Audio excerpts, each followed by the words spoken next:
साधारण परिवार में बीता। वे बचपन से ही संगीत और अभिनय में रुचि रखते थे। उनकी पत्नी का नाम पूर्णिमा यादव है। रघुवीर यादव का एक बेटा भी है। वे अपने परिवार से जुड़े रहते हैं और अक्सर इंटरव्यू में अपने संघर्ष और परिवार के सपोर्ट का जिक्र करते हैं। इनकम और नेटवर्थ। रघुवीर यादव की अनुमानित नेटवर्थ 15 से 20 करोड़ रुपए के बीच है। उनकी आय का मुख्य स्रोत फिल्मों, वेब सीरीज, थिएटर शो, विज्ञापन और ब्रांड एंडोर्समेंट से आता है। Car collection. रघुवीर यादव के पास टोयोटा फॉर्च्यूनर।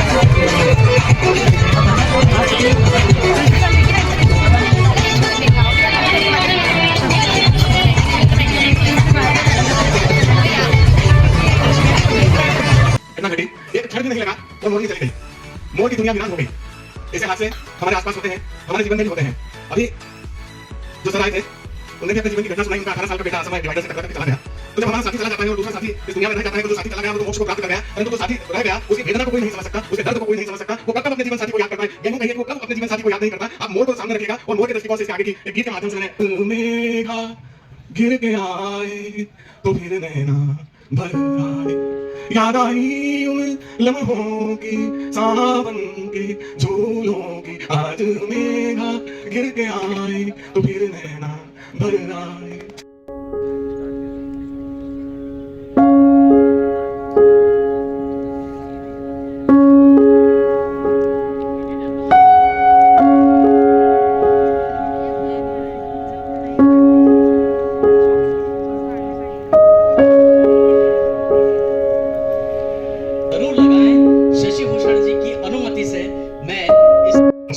इस मंच पर विराजमान माननीय विधायक हरदीप सिंह डंग जी, हमारे फिल्मों के बड़े वरिष्ठ अभिनेता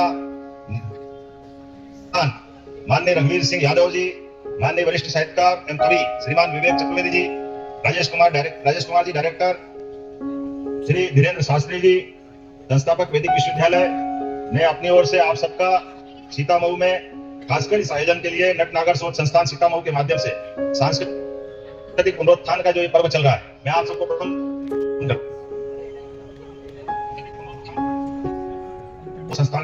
इस संस्थान के माध्यम से महाराज कुमार श्री रघुवीर सिंह जी को स्मरण कर रहा हूँ, जिन्होंने 1974 में इसकी स्थापना की थी। सच में मंदसौर के विभिन्न ठिकानों, घरानों और गांवों से संबंधित महत्वपूर्ण दस्तावेजों का इतिहास यहीं पर है और ये वास्तव में शोधार्थियों का तीर्थ स्थल के समान है। यहाँ कई दुर्लभ पांडुलिपियों का भी बड़ा संग्रह है, जो देश में एक तरह से दूसरे नंबर की लाइब्रेरी के नाते से जाना जाता है।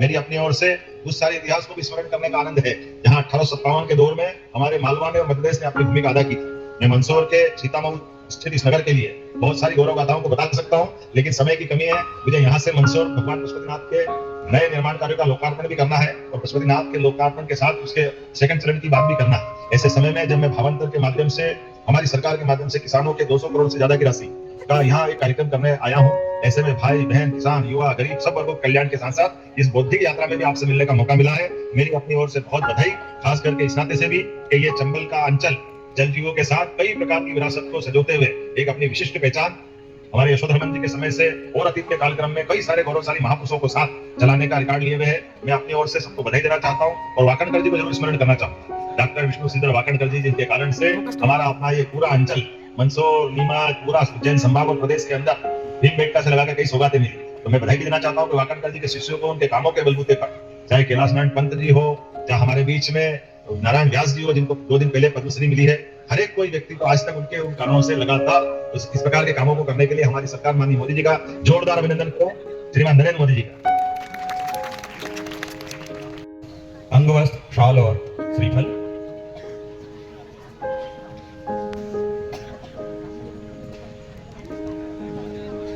बैज लगाकर स्वागत कर रहे हैं doctor Prabhanshu Kumar Singh ji. Web series के विश्वविख्यात कलाकार श्री रघुवीर यादव जी से एक बार रघुवीर जी के लिए रघुवीर सिंह जी के इस परिसर में जोरदार तालियां बजाइए और ये एहसास करा दीजिए कि ये कला की नगरी, ये संस्कृति की नगरी, ये इतिहास की नगरी किसी भी कलाकार का कितना भव्य स्वागत कर सकती है। तो रघुवीर सर, हम सब लोग बहुत सौभाग्यशाली हैं कि आपको हम प्रत्यक्ष देख रहे हैं, सुन रहे हैं, और मैं तो अति सौभाग्यशाली हूं कि आपके इतना नजदीक में बैठा हूं। तो देखिए, हमारे सिनेमा जगत में जब समकालीन सिनेमा में कला फिल्मों का उदय, जैसे ख्यात कलाकारों के बीच यदि किसी थिएटर से जुड़े कलाकार ने अपना मुकाम बनाया तो उसका नाम है रघुवीर यादव। इतने स्थापित कलाकारों के बीच में एक छोटे से कद के कलाकार ने अपनी प्रतिभा के इतने ऊंचे कद से अपने आप को स्थापित किया यह हम सब मध्य प्रदेश वासियों के लिए गर्व की बात है, क्योंकि ये महान कलाकार हमारी ही अपनी और मध्य प्रदेश की जमीन पे हाय हाय। और फिर मैंने रघुवीर सिंह जी की लाइब्रेरी देखी, वो तो बिल्कुल जन्नत, मुझे लगा कि तो जन्नत, बिल्कुल किताबों की जन्नत है। ऐसी जगह आके, और अभी मैं बताऊंगा कि यहाँ से मेरी वाकियत है, यहाँ इस जगह मंदसौर, नीमच और सब जगह मैं यहाँ रहा हूँ, और शुरुआत मेरी थिएटर की यहीं से हुई, ऐसी जगहों से।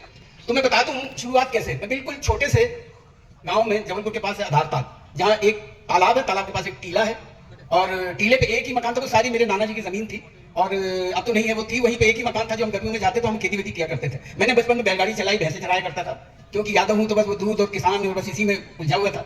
म्यूजिक से मेरा ताल्लुक, तो ये म्यूजिक कैसे मेरे जहन में आया, ये वही आधारताल में रहा होगा कोई, वो दिन था कि मैंने नकल करनी छोड़ दी और फिर खुद ही अपने आप को टटोलने लगा, ढूंढने लगा क्या करें। रघुवीर सर को 1 मिनट रोकूंगा। बच्चों, हम लोगों के लिए ऐसे बड़े कलाकारों से जो सीखने की बात होती है वो क्या होती है। अभी इसके पहले सेशन में हमने नेगी जी को सुना था, मीर रंजन नेगी जी को। उन्होंने कितनी जिल्लत झेल के अपने आप को फिर से खड़ा किया, और रघुवीर सर ने कहा कि वो जो 6 साल खाना बदोशी के थे वही आपकी सफलता की नींव थे। तो हम लोगों को कभी भी निराशाओं से, पराजय से नहीं घबराना चाहिए। जो व्यक्ति निराशा से ऊपर उठ जाता है वो रघुवीर यादव होता है। तो सर मेरा एक प्रश्न है बीच बीच में, क्योंकि अब आपने कहा कि आप घर से भाग गए, फेल होने के डर से आप भाग गए, और उसके बाद आप पारसी थिएटर में चले गए, और अब आपके अंदर तो एक गायक पल्लवित हो रहा था। तो आपके आइडियल गायक कौन थे उन दिनों? जी, उन दिनों यही थे, मन्ना डे मुकेश, फिर बाद में नजाकत अली, सलामत अली, पंडित जसराज कुमार गंधर्व, ये सारे लोग धीरे धीरे जब मुझे समझ आई तो ये शुरू हुए, और हुसैन बख्श, ये सारे लोग, और किशोर हासिल हो जाता है अगर क्या, तो ये था। तो बस यही सब सारे काम मैं खुद करता हूँ, मुझे बड़ा मजा आता है, कोई शर्म और कुछ नहीं है, क्योंकि अपना काम करने में काहे की शर्म, बस इसी के मजे लेता रहता हूँ और आगे बढ़ते चला जाता हूँ। कोई मंजिल मैंने नहीं बनाई, रास्ता जरूर बनाते चलता हूँ, बस रास्ता बना, अपनी मंजिल की जरूरत नहीं। जी रघुवीर सर, पहला ब्रेक फिल्मों में मिला या टेलीविजन? टेलीविजन में बहुत पहले, क्या कि टेलीविजन पहले तो वहीं था, दिल्ली और आगरा उसके आसपास हुआ करता था। जब मैं एनएसडी में था तो उसी वक्त हम लोगों को क्या स्कॉलरशिप मिलती थी 200 रुपये, तो उसमें से 10-5 रुपये बचते थे, बाकी सब खाने के और फीस के कट जाते थे। तो आखिर में हम लोगों को बड़ी आफत आ जाती थी, तो 3-4 लोग थे जो उस वक्त हम लोग साथ जाते थे। तो वहाँ के जो प्रोड्यूसर थे, वो उन दिनों विज्ञान भवन में टेलीविजन हुआ था, सैटेलाइट का, तो वहाँ चले जाते थे, हमको 150 रुपये मिल जाते थे। एक आध गाना गाता था तो 150 रुपये मिल जाते थे, तो 150 रुपये हमारे पास बैंक बैलेंस तो था नहीं, तो 150 रुपये का चेक मिलता था। तो हम एक गैंडामल की दुकान थी, वहाँ जाते तो कैश दे देता, 2.5 रुपये काट लेता था। तो 5 लोग जाते तो 30-30 रुपये उनको ले लेते, मुझे 27.5 रुपये ही मिलते थे। तो ये था कि कर तो पहले दिया था, लेकिन जब दूरदर्शन सब जगह फैला तो फिर वो, लेकिन मैंने फिल्म में पहले किया था, पहली फिल्म को। जी, मैसी साहब जी, जिसके लिए आपको अंतर्राष्ट्रीय अवार्ड भी मिला। जी जी बिल्कुल। और मुंगेरी लाल कैसे बने आप? मुंगेरी लाल उसमें बन गया। फिर तो क्या है कि प्रकाश झा ने स्क्रिप्ट सुनाया तो मुझे अच्छा लगा कि चलो इसमें बहुत कुछ करने के लिए है, क्योंकि मैंने हमेशा उसी काम को चूज किया है कि जो करने में मजा है, करने में मशक्कत करनी पड़े, मेहनत करनी पड़े, वैसे ही काम करने का आदमी हूँ। अगर जिसमें लगा कि ऐसे ही है कॉमेडियन सा लोग बनाने के लिए आ जाते हैं ना, तो वो फिर मैं नहीं करता। भैया मुझे भी मजा आना चाहिए, जब तक मुझे मजा नहीं आएगा देखने वालों को मजा आएगा। तो बस इसीलिए फिर वो मुंगेरी लाल के उसके बाद मुल्ला नसरुद्दीन किया, मुझे मुल्ला नसरुद्दीन में ज्यादा मजा है। जी यही सब करता रहा। मुंगेरी लाल एक आम जो सिनेमा ही सिखाता है, उसी की नकल कर करके लोग बरगलाए जा रहे हैं। इस वजह से मैंने देखा होगा, मैं इस तरह का कोई, चाहे मैं फिल्म में जाऊं ना करूं, मैंने हमेशा कभी इस तरह का जी एक किस्सा मैं बता देता हूं जी। पंचायत की मुंगेरी लाल की, मुल्ला नसरुद्दीन का, इसमें ऐसा कुछ नहीं था कि जिससे कि आप समाज पे कोई ऐसा करे कि समाज उसे बिगड़े या समाज के जहन कोई गलत असर। एक बात बता दूं, मैंने एक बात बड़ी खराब फिल्म कर ली जब मैं नया बॉम्बे गया, बड़ी खराब फिल्म थी। और फिल्म क्या खराब थी, मेरा रोल भी ऐसी था। तो कर ली मैंने, करने के बाद वो फिल्म रिलीज कर दी गई। रिलीज करने के बाद वो फिल्म हिट भी हुई। तो मैं एक जगह इसी तरह किसी फंक्शन में गया, तो फंक्शन में जो मुझे ले गए थे वो थे, मैंने वहाँ स्पीच दी, भाषण दिया, वो सब करके आने लगा। तो वो लोग मेरे साथ थे, तो एक महिला सामने से आ गई, कहने लगी सुनिए मुझे आपसे कुछ बात करनी है। तो मैं डर गया, मैंने कहा क्या बात करी? बोले आपको शर्म नहीं आती? वो मैंने कहा मालिक मैंने क्या ऐसी गलती कर दी जो कह रही है, तो किसी को दुख देती हुई शर्म नहीं आती? मैंने किसको दुख दे दिया बताइए तो कहने इधर आइए। अब ये लोग मुझे संभालने लगे, मैंने कहा नहीं भाई मैं चाहता हूँ सुनने के लिए, बोल क्या रहे हैं? मैं क्या, मैंने कहा क्या कुछ किया, मैंने क्या गुस्ताखी की? तो कहने लगी आपने वो फिल्म क्यों की, उसी फिल्म का नाम ले दिया और उसमें रोल क्यों किया आपने? मैंने कहा मैं नया बम्बई, मैं क्या बोलता कि नया बम्बई आया, घर भी चलाना होता है, तो इस वजह से मुझे करनी पड़ी। तो कहने लगी देखिए आप भूखे मर जाइए लेकिन इस तरह का रोल मत करिए। मैंने उनके पैर छू लिए, मैंने बस हमेशा याद रखूंगा। उसके बाद में तो ये नसीहतें मुझे मिलती रही, तो मैं कभी बिल्कुल, मैंने हमेशा ख्याल किया अपने दर्शकों का। सर हमारी तरफ से सिनेमा के जो भी लोग हैं, आप जिनसे मिलते हैं, स्क्रिप्ट राइटर हैं या निर्देशक हैं, उनसे ये रिक्वेस्ट कीजिएगा कि ये हर टाइम जो गिलास से शुरू करते हैं आप गिलास पे खत्म कर देते हैं, उसको थोड़ा समाज को कुछ अच्छा दीजिए। जी बिल्कुल, मैं हमेशा कहता ही रहता हूँ। और ये गिलास वाले मैंने कोई आपने देखा होगा, मैंने कुछ किया भी नहीं, आप नजर देख लीजिए, ताकि मैंने कोई रोल नहीं किया। मैं घर में भूखा बैठा था लेकिन मैंने कभी नहीं किया। सर इसीलिए सर मुझे आप जैसे कलाकार बहुत पसंद आते हैं। दूसरा सर सुनील ग्रोवर जी को भी बोलिए, हमें उनकी बहुत बड़ी फैन। जी बहुत बड़े कमाल के कलाकार हैं। जी बहुत शुक्रिया। रघुवीर सर इसमें आ रही आवाज? हाँ आ रही आवाज? हेलो हाँ जी। तो लगान का जो अभी तक मुझे याद है, और ये क्या मुझे ऐसा लगता है कि जब तक होंगे तब तक याद ही रहेगा। क्या हुआ था कि लगान में तो हम सब थिएटर के लोग थे, बहुत मजे करते थे। सुबह 4 बजे उठ के चले जाते थे, फिर शाम में 6-7 बजे लौट के आते थे। और जो सुबह 4 बजे उठ के बस में नहीं बैठता था, क्योंकि भूजी वहाँ से जहाँ लोग ठहरे हुए थे वहाँ से थोड़ा दूर था, तो सब लोग जाते थे। और जो लेट हो जाता बस छोड़ के चली जाती तो खुद ब खुद आना पड़ता था। तो ये था सिलसिला। तो संडे के दिन हमारी छुट्टी हुआ करती थी, तो हम लाइन में लग के अपना डीएवे लिया करते थे। तो इस तरह बहुत बड़ा खूबसूरत माहौल बना रखा था मेरे घर में। तो वहाँ क्या हुआ कि मुझे फूड पॉइजनिंग हो गई जी। तो वहाँ एक डॉक्टर साहब थे, अब नाम नहीं लूंगा मैं, खामा खाने वो खफा बजाएंगे। तो वो थे, वो सब पूरे उनका इलाज का ठेका उन्होंने ले लिया, सबकी जिम्मेदारी। तो उन्होंने एक तो कहा कि क्या हुआ, तो मेरे पास पेट में दर्द है, वो समझ नहीं आ रहा क्या। तो किसी ने कह दिया कि अपेंडिक्स उसकी वजह से है। तो मैंने कहा कुछ भी हो तो ये 7 बजे हम ऑपरेशन करेंगे। और एक उन्होंने मॉनिटर लगा रखा और पूरी लगान टीम को वहाँ बैठा दिया कि आप लोग देखिए मैं कैसे कैसे करता हूँ। मॉनिटर पे सारा मेरा ऑपरेशन, अब उनसे कट नहीं रहा, पता नहीं क्या बची। तो आमिर खान से कहा कि भैया ये तो इनको तो वहाँ ले जाना पड़ेगा, बॉम्बे ले जाना पड़ेगा। क्या बॉम्बे में जो करना यही करो। बोले दूसरे चीरा मारना पड़ेगा। तो उन्होंने कहा जो भी करना करो। एक और 5-6 जी का उन्होंने चीरा मार दिया। मैं होश में वो अतड़ियाँ सब मेरी बाहर निकाली गई, वो काट करते रहे। और हर जब वो छूटी तो ऐसा लगता था कि गर्दन कट रही है मेरी। तो लेकिन मैंने योग किया, तो मैंने यूँ मुट्ठियाँ बांध ली थी और मैंने कहा कर लो भैया, इसी दर्द से लड़ता हूँ मैं। तो उन्होंने जल्दी काट छांट कर दी। और मतलब उसमें लगने चाहिए थे कम से कम 4-5 इंच का चीरा था, तो 10 कांटे तो कम से कम लगने चाहिए थे। तो उन्होंने 3-4 टाकों में काम चलाया, जल्दी से मुझे लपेट कर दे दिया गया।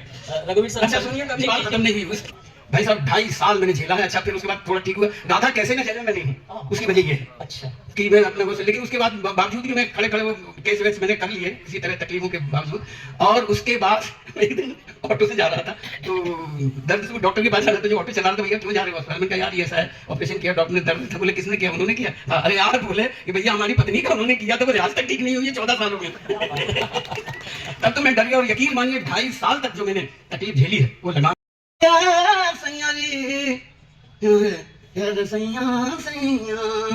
अरे सखी सैया तो खूब ही कमात है, महंगाई डायन खा जात है। सखी सैया तो खूब ही कमात है, महंगाई डायन खा है। जो ये गाना था ओरिजिनल, तो वहाँ के फोक सिंगर वो गाते थे ये 2 लाइन। तो वो क्या करते थे, महंगाई पे जोर देते थे कि सखी सैया तो खूब ही कमात है, महंगाई डायन खाया जात है। मैंने महंगाई को सही तो छोड़ सैया पे जोर दे दिया कि सखी सैया तो खूब ही कमात है, महंगाई डायन खाया जात है। अरे हर महीना उछले पेट्रोल, डीजल का उछला है रोल, शक्करबाई के का बोल, उषा बासमती दान मरी जात है, महंगाई डायन खाया जात है। फिर एक बोल कम था तो मैंने लिख लिया कि साल घसीटत आ गो जून, महंगाई मेरो पी गई खून, और हाफ पैंट हो गई पतलून, और पड़े खटिया पे यही बड़बड़ात है, महंगाई डायन खा जात है। सखी सैया तो खूब ही कमात है, महंगाई डायन खा जात है।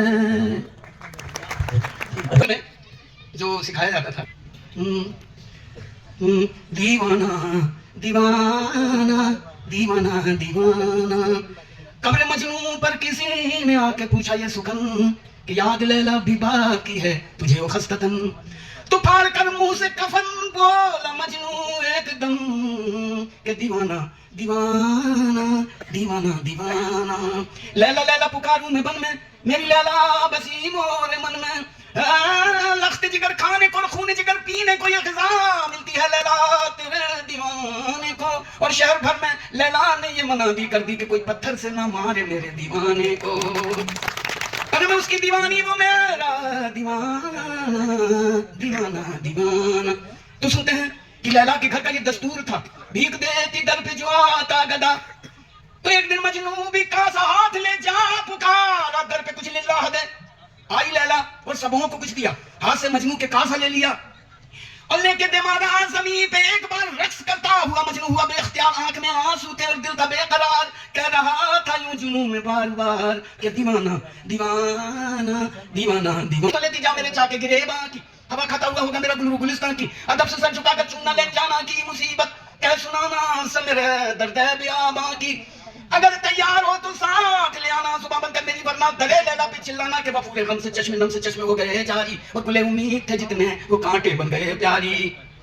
अगर तैयार हो तो साथ ले आना, सुबह बनकर मेरी वरना दरे लैला पे चिल्लाना के दीवाना दीवाना दीवाना दीवाना। ढल चुकी थी धूप, अब था वक्त शाम। एक जगह पर बैठकर वो तृष्णा काम नाम लैला यूं जमीन पे लिखने लगा और फिर सजदा उसे करने लगा। ना कहा एक शख्स आया, उसने यूं कहा कि क्या है तेरा नाम? मर्द खुदा। तो बोला मजनू ऐसा है तू मुझे जाना नहीं, आशिक़ लैला हूँ पहचाना नहीं, क्योंकि तुम जिसे कहते हो लैला वो नहीं है लैला, वो लाइला। लाइला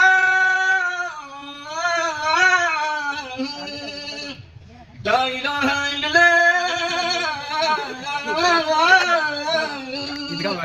लाइला लाइला।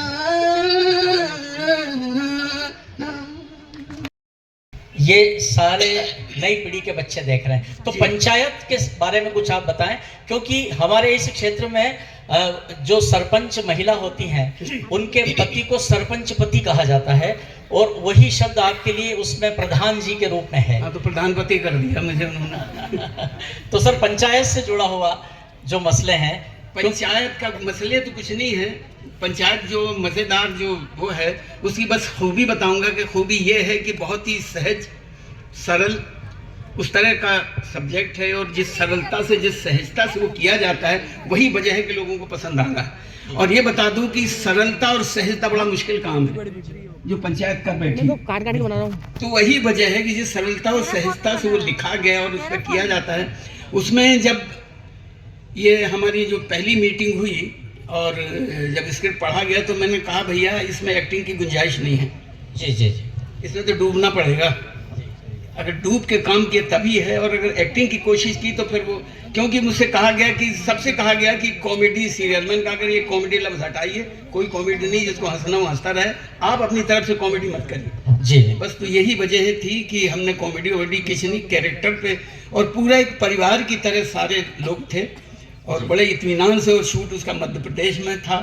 तो मेरे लिए भी गर्व की बात है कि बड़े सलीके से सब लोगों ने, वहाँ के गांव वालों ने जिस तरह से साथ दिया, कभी कोई दिक्कत तकलीफ कुछ नहीं हुई। तो ये सबसे बड़ी बात है कि मैंने ही भेजा था कि भैया मध्य प्रदेश में चले जाओ, बिल्कुल, और वहाँ जो काम करने का मज़ा आपको आएगा वो कहीं नहीं आएगा। और जी तो बस यही था। आपने कई स्टेज भी किए हैं, विदेशों में भी आप कई बार गए हैं, जी। तो कुछ वे भी अनुभव आप साझा कीजिए।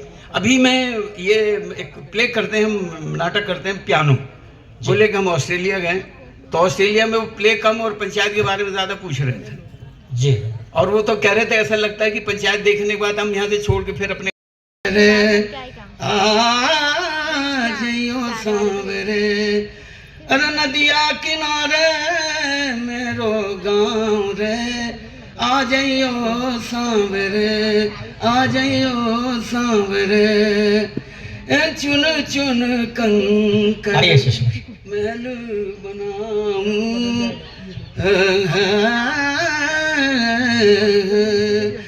नदिया किनारे मेरो गाँव रे, आ जाइयो नदिया किनारे मेरी ऊंची हवेली, ब्रिज की मैं तो नार नवेली, राधा रंगीली मेरो नाम रे, आ जाइयो सांवरे, आ जाइयो सांवरे, आ जाइयो सांवरे।